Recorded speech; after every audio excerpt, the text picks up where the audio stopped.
நான் சொல்ல போறது ரொம்ப சின்ன விஷயம் தான். சரிங்களா? இந்த பிறந்த நாள் இருக்கு இல்லையா, பர்த்டே, அதை எல்லாத்தையும் நம்ம கொண்டாடுறோம். அந்த பிறந்த நாள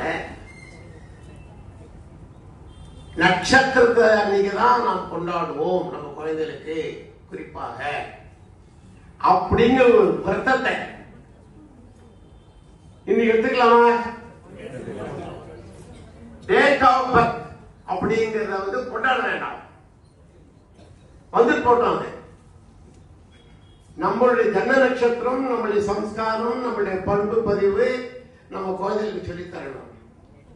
இந்த பிறந்த நாளை டேட் ஆஃப் பர்த் அன்னைக்கு கொண்டாடுறது ஒருவேளை யாராத்திலே பழக்கம் இருந்தால் அதை தவிர்த்து நட்சத்திரத்தன்னைக்கு, ஜன்ம நட்சத்திரத்தன்னைக்கு கொண்டாடுவோம். அதையும் இந்த மாதிரி கேக் வெட்டதுல தவிர்ப்போம். மேற்கொண்டு ஒருவேளை டைம் இருந்தா சாயந்தரம் குழந்தைய அழைச்சிட்டு கோவில் போயிட்டு வாங்க, அல்லது நேரம் வாய்ப்பு இருந்ததுன்னா 4 வைதிகள் அழைச்சிட்டு வந்து வேத பாராயணம் பண்ணி சொல்லி சிரவணம் பண்ணுதோ.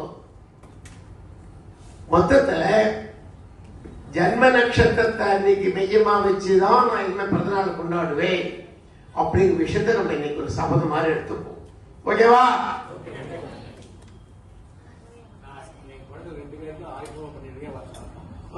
என்ன போட மாட்டேங்கிறேன்.